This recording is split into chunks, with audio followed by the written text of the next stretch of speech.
And they say no. I say Okay, so no. I think everybody listening to this podcast knows I work for Festool. You do? But I Hey, will give me some have free tools. I will You have work for Festool. I will have a disclaimer on this. My first set of Festool was purchased by me in my shop in Fort Lauderdale. I had no affiliation with them. I saw the value Whatever. in it. Okay, you want to hear whatever? Whatever. All the tools here in this shop I've bought as well that are Festool. That's true. Whatever. They gave you everything. But do I get to test everything for free? You betcha. Yeah, you do. It's all a part of getting trained up. All right, so... Oh, go ahead, Titch. Nope, I'm good. I just... So, Whatever. I'm coming on two sides of this where I was in the quote-unquote professional side of it, and I don't even want to say that I was more in the commerce side of it, of woodworking, right? And now I'm in the hobbyist side of it, but I also make content about it. And so, you know, I said it earlier where I never want someone to regret the tool purchases that they're making. And so, you know, you guys kind of shared your you know, guidelines that you kind of give yourselves for purchasing tools. And so I wanted to kind of give mine, right? So one of the first things that I think about whenever I am looking at buying a new tool is the first kind of like guide that I have for myself is I will only start looking for a new tool when the capabilities of my skill set exceed the limitations of the tool that I'm trying to use. So I only went and purchased a domino when the joinery techniques that I was trying became limited with the tools that I had at the time. Right? Like I wanted to do more as far as joinery goes.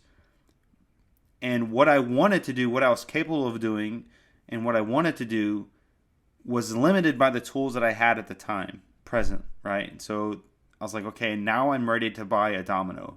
Because what I want to do, I can't do with the current tools that I have now. I've already perfected the techniques with the tools that I have. And I want to do more, and I can't because... Perfected. Carry on. And so that's and really that goes into like upgrading, right? Like whenever it came time for me to when I bought my TS-75, which I've bought twice. All of my Festool I've bought twice, with the exception of my VAC. It's a weird flex. Yeah. But no, that just goes to show how much I love Festool. I bought all of them twice, or I bought all of them again after I sold them the first time. Like I could only get so far with a circular saw and a straight edge, or I could only get so far with just a table saw. I was like, I want cleaner edges. I want more parallel rips, and the only way that I can do that is if I get a track saw. That's whenever I decided to buy the next tool. And I do that with all of my tools now. When it comes to sanders, saws, drills, like whatever. It's when I know that I can get better results, but I just can't get it with the tools that I have now. And the next one is, can I get this tool cheap right now? So like if it's like something brand new, like if you're just now getting into woodworking, don't go out and buy everything new. Buy things that are used, especially locally. Because if you're able to buy it locally, that means that there's a little bit of a demand for it. And let's, like with wood turning, right? I bought a lathe just because I'd never turned anything. I didn't know what the experience was like. I wanted to try it out to see if I liked it. I didn't like it. But I bought the lathe. I turned a few things. I'm like, it's not for me. Like it's not getting its hooks in me. And I sold it a few months after I got it. You know, but...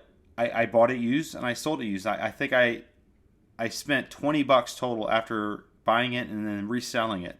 I lost $20, but I got the experience of knowing, hey, I really don't like wood turning, you know. So again, if you're just not getting into woodworking, try to buy used first. Again, depending on your financial situation, because you may start down this path and then you may hit a point where you're like, I really don't like this, you know, or maybe I just don't like this particular part of it.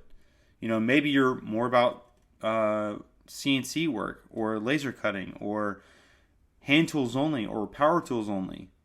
Just the point being is just try things first, but at a smaller scale, so that you're not overcommitting yourself financially to going down this rabbit hole. Because there was this guy on the Festival Owners Group forum, and I for the life of me have tried to find this post for the last 2 years. And it was an old post. It was like, I don't know, 10 years ago. And this doctor had spent like $30,000 on Festival. The post was, hey, I'm selling all of my stuff. Because he dropped $30K on a whole bunch of expensive tools, but the guy didn't have the skill set to use it.